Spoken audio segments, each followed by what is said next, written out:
আপনাদের দেখেছি, আপনারা এসেছেন, ধন্যবাদ। আগামী পরশু 10 তারিখ আগস্ট মাসে Tripura high court bar association election. এই ইলেকশনে 217 জন ভোটার আছে। এই লড়াই দুই পক্ষের মধ্যে, সেটা বিষয়ে আপনাদের অবগত করার জন্য আমরা আজকে আপনাদের দেখেছি। আমরা আমাদের পক্ষ থেকে সংবিধান মঞ্চ, এটা আপনারা জানেন, সংবিধান মঞ্চ শুধু এবার নয়, বিগত কয়েকটি নির্বাচনে আমরা সংবিধান মঞ্চের নামে লড়াই করছি ত্রিপুরা বার এবং হাইকোর্ট বারে। গত 24শে মার্চ ত্রিপুরা বারের যে নির্বাচন হলো, সেখানে সংবিধান মঞ্চের প্রার্থীরা বিপুল ভোটের সংখ্যাধিক্যে জয়লাভ করে এবং বিপুল ভোটের ব্যবধান। অনুরূপভাবেই এবারও আমরা হাইকোর্ট বারে সংবিধান মঞ্চের পক্ষ থেকেই আমরা লড়াই করছি এবং ইতিমধ্যে প্রচার প্রায় শেষের দিকে গেছে। আপনাদের পরিচয় করিয়ে দিচ্ছি যে আমাদের এই সংবিধান মঞ্চের প্রার্থী প্রেসিডেন্ট পদে, সভাপতি পদে আমাদের সিনিয়র অ্যাডভোকেট পীযূষকান্তি বিশ্বাস এবং সম্পাদক পদে সিনিয়র অ্যাডভোকেট সুব্রত সরকার এরা রয়েছেন। তাছাড়া ভাইস প্রেসিডেন্ট প্রবাল ঘোষ, স্টেট সেক্রেটারি কৌশিক নাথ, ট্রেজারারের স্বগত, এই 5টা পদ আছে। এছাড়া 6 জন মেম্বার আমাদের: কৌশিক দত্ত, মৃগান্ত বিশ্বাস, সাগর বণিক, সৈকত সাহা, সুবীর বরন্দে এবং সুতপা দেববর্মা। আমাদের মহিলা এবং একমাত্র এসটি ক্যান্ডিডেট সুতপা দেববর্মা। এই প্যানেল নিয়ে আমরা লড়াই করছি। গতকালকে আমরা ত্রিপুরা বার এলাকাতে, যদিও এটা আলাদা বারেছে ইলেকশন, কিন্তু হাইকোর্ট বারের ভোটার, ত্রিপুরা বারের ভোটার সবই এখানে বসে, ওইখানে বসে। কাজেই গতকালকে আমরা এখানে প্রচার করেছি। ব্যাপক অংশের আইনজীবীরা আমাদের সাথে ছিলেন। আজকেও দুপুরবেলা আমরা হাইকোর্ট বার এলাকায় প্রচার করেছি, সেখানে আমাদের সাথে ব্যাপক অংশের আইনজীবীরা ছিলেন এবং আমাদের প্রচার এবং এখন মধ্যে যে সাড়া আমরা পাচ্ছি, তাতে আমরা আশাবাদী যে ত্রিপুরা বারের মতো হাইকোর্ট বারের নির্বাচনে আমরা একটা ব্যাপকভাবে আমরা বিপুল ভোটে আমরা জয়লাভ করব, বেশি সংখ্যা নিয়ে আমরা জয়লাভ করব।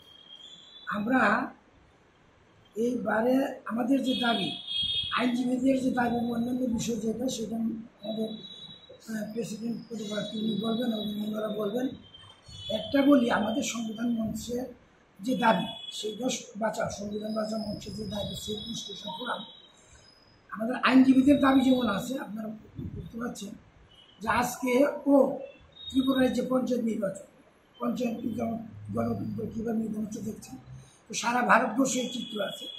এইটাকে মাথায় রেখে আমরা কয়েক বছর আগে আইনজীবীরা আমরা সংবিধান বাঁচাও মঞ্চ কনস্টিটিউশন করেছিলাম। কাজে আমাদের দাবি দেওয়ার সাথে ওই দাবিটাও আমাদের সার্বিকভাবে থাকবে। আপনাদের সবাইকে ধন্যবাদ। আপনাদেরকে আমাদের নির্বাচনের সমস্ত ব্যাপার আপনাদেরকে বলেছি। আমরা দীর্ঘদিন ধরেই এই মঞ্চের হয়ে আমরা এখানে ইলেকশন, হাইকোর্ট বার এখানে করছি, প্রত্যেকবারে আমরা ভালো থাকবো। এইবার এই নির্বাচনে আমরা দেখছি একটা ভালো সাড়া পাচ্ছি সংবিধান বাঁচাও মঞ্চের পক্ষে যারা দাঁড়িয়েছে, এবং আমাদের কোনো সন্দেহ নেই আমরা জিতব। কিন্তু আজকে এটা খুব বাজে জিনিস আমাদের নজরে এসছে।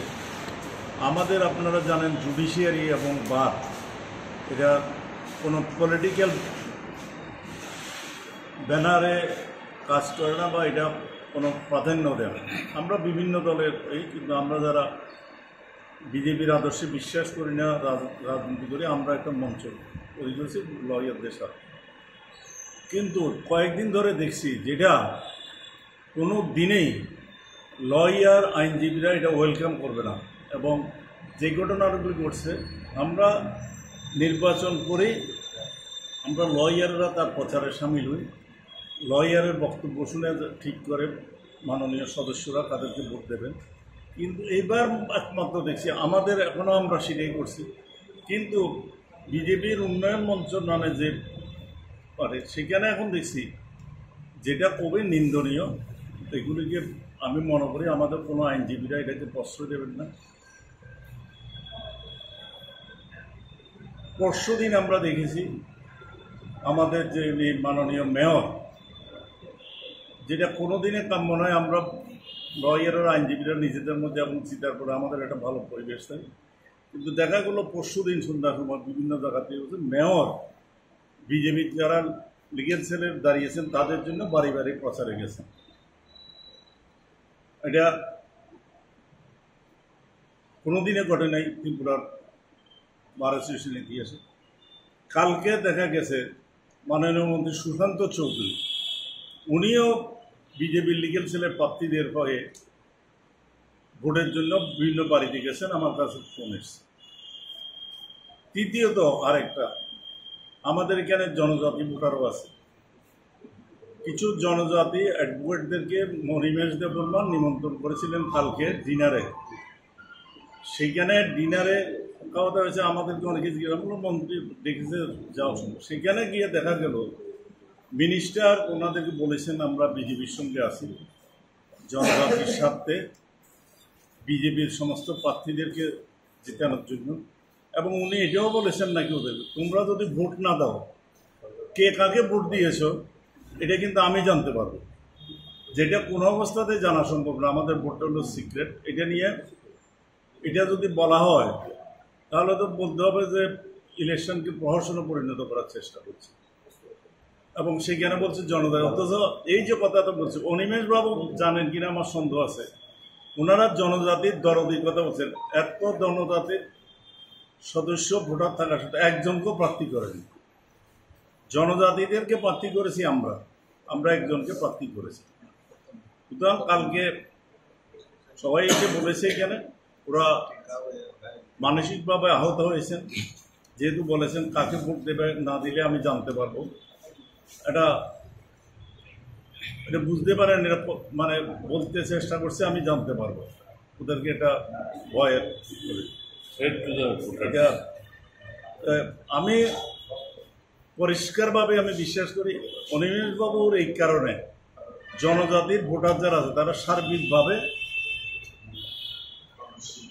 মর্মাহত এবং বিক্ষুব্ধ এই ব্যবহারে। এই মেয়র সাহেব বাড়ি বাড়ি ঘুরছেন ভোটের প্রচারে, সুশান্ত চৌধুরী বাড়ি বাড়ি ঘুরছেন, অনিমেষ দেববর্মা কালকে মাননীয় মন্ত্রী যে ডিনার দিয়ে যে কথাগুলি বলেছেন সেটা কোনো লয়ার আমি আজকে দেখেছি এটা প্রচার লয়ারদের মধ্যে এটা ভীষণভাবে আলোচনা যে এটা ঠিক করছে না বিজেপি। কারণ এটা আবার এটাও বুঝাতে চাইছে ওনাদের যারা ভোট চাইছেন ওনাদের গ্রহণযোগ্যতা সম্পর্কে, বিজেপি লিগেল সেলের যারা নেতা তাদের গ্রহণযোগ্যতা সম্পর্কে বিজেপির সন্দেহ হচ্ছে। সেই জন্য ওদের উপর এটাও আর একটা অনাস্থার সামিল, ওদেরকে দিয়ে ভোট চাইছে। আমরা এটাকে নিন্দা করি এবং আমরা মনে করি যারা আমাদের আইনজীবী আছেন সম্মানিত, কেউ এই জিনিসটাকে প্রশ্রয় দেবে না। এই ইলেকশনে তার একটা মোক্ষম জবাব দেবে যে আদালতে রাজনীতি চলবে না, এটা আমরা সহ্য করবো না। এটা আমার না, যারা বিজেপিরও অনেকেই আজকে তারাও কেউ গ্রহণ করবে না, কারণ তাহলে বিচার দেওয়া যাবে না, মানুষ বিচার পাবে না। আমরা যদি পলিটিক্যাল কালারের দ্বারা উদ্বুদ্ধ হয়ে এগুলিকে বার অ্যাসোসিয়েশনে প্রভাব খাটাতে চায় তাহলে কিন্তু মানুষ, সাধারণ মানুষ যারা লিটিগেন্ট পিপল আসবে তারা কিন্তু নিরপেক্ষভাবে বিচার পাবে না। তো আমরা বিশ্বাস করি রাজ্যের আইনজীবীরা যারা হাইকোর্টের মেম্বার তারা বিজেপি প্রার্থীদেরকে এইসব কারণে টোটালি প্রত্যাখ্যান করবে। আর আমরা কতগুলি দাবি রেখেছি, যেমন implementation of advocates welfare fund under advocate act. এটা হলো আমাদের বহুদিনের চাপ আন্দোলন, আমরা আন্দোলন করেছি এটা যেমন পাওয়ার জন্য। লয়ারদের আমরা বিধানসভা সেক্রেটারিয়েটে আমরা গেছি, চিফ মিনিস্টার, তখন ওনারা আমাদের চাপে পড়ে ওয়েলফেয়ার ফান্ড কমিটি কিন্তু করেছেন, নোটিফাই করেছে, কিন্তু করলে পরে দেন এটা রেসপন্সিবিলিটি, এটা দায়িত্ব এবং বাধ্য ওয়েলফেয়ার ফান্ডের সরকারের যে শেয়ারটা আছে এটা দেওয়া। স্টেট গভর্নমেন্ট দিলে পরে সেন্ট্রাল গভর্নমেন্ট তার শেয়ারটা দেবে, তারপরে বার কাউন্সিল অফ ইন্ডিয়া তার শেয়ারটা দেবে, তারপরে আমাদের যে ত্রিপুরা বার কাউন্সিল আছে এটা দেবে। এইটা আমাদের খুবই প্রয়োজনীয়, কিন্তু আজকে 5 বছরের উপর হয়ে গেছে কমিটিটা করেছে, এটা করেছি যারা জুনিয়র লয়ার আছে তাদের কোনো ইনকাম নেই ঠিকভাবে ওকালতিতে দাঁড়ানোর জন্য। আমরা সেখানে কয়েকটা স্টেটে আছে, আমরা স্টেটও ঠিক করেছি, আমরা দাবি রেখেছি জুনিয়র যারা লয়ার আছে তাদেরকে একটা মান্থলি স্টাইপেন্ড ব্যবস্থা করার জন্য মিনিমাম 2.5 থেকে 3 বছরের জন্য। আরেকটা আমরা করেছি to provide advocates health insurance, এটা খুবই দরকার এই সবগুলি। আর একটা হলো আদালত চত্বরে একটা সুস্থ পরিবেশ সৃষ্টি করা যাতে মানুষ বিচার পেতে পারে। কিন্তু আগে দেখা যাচ্ছে এইগুলি আমি যেগুলি আগে বললাম সেই জন্য পরিবেশটা নষ্ট। আর এইগুলি আমরা যে ওয়েলফেয়ার ফান্ড, জুনিয়রদের স্টাইপেন্ড এবং হেলথ ইন্স্যুরেন্স অ্যাডভোকেট, এইগুলি আমাদের যে সেফ কনস্টিটিউশন ফোরাম আছে এরা জিতলে পরে এগুলি আদায় করা যাবে। কারণ 5 বছর ওরা আমাদের বিরুদ্ধে যারা দাঁড়িয়েছে প্রার্থীরা সবাই সরকারের বেনিফিশিয়ারি, ওরা এই দাবিগুলির জন্য কিছুই করতে পারবে না, কারণ ওদের এই বেনিফিশিয়ারি এগুলি হারানোর ভয় থাকবে। ওরা গভর্নমেন্টের বিরুদ্ধে কোনো আন্দোলন করতে পারবে না, কোনো চাপ সৃষ্টি করতে না। কিন্তু আমরা এসব করছি, আমরা এগুলি আদায় করে নেব এবং আমরা আন্দোলন করব। সেই জন্য সবার কাছে আমাদের আবেদন যে দাবিগুলি আদায়ের জন্য সেফ কনস্টিটিউশন ফোরামকে ভোট দেওয়ার জন্য এই আবেদন আপনাদের মধ্য দিয়ে আমরা সবাইকে রাখছি। আমাদের প্রেসিডেন্ট পদপ্রার্থী শ্রী পিজি বিশ্বাস স্যার মোটামুটি সবই বলেছেন। আমি শুধু একটুখানি সংযোজন করব, সেটা হচ্ছে যে যেহেতু আমরা আইনজীবী, আমরা চাই যে বারের মধ্যে জায়গায় থাকে স্বচ্ছ এবং সুন্দরভাবে যাতে বারটা পরিচালনা করে। আমরা দেখতে পাচ্ছি যে যুদ্ধ, মানে এটা অন্যান্য বছর কী হয়, বারের ইলেকশনটা একটা উৎসবের আবহে হয়, যেটা এবার মনে হচ্ছে একটা যুদ্ধ হচ্ছে।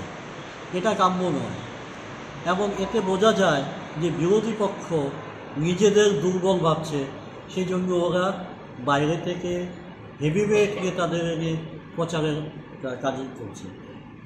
এতে কি আমরা যারা উকিল সমাজ তাদের কোনো উপকার হবে আমি জানি না, তবে এটা না হলে ভালো।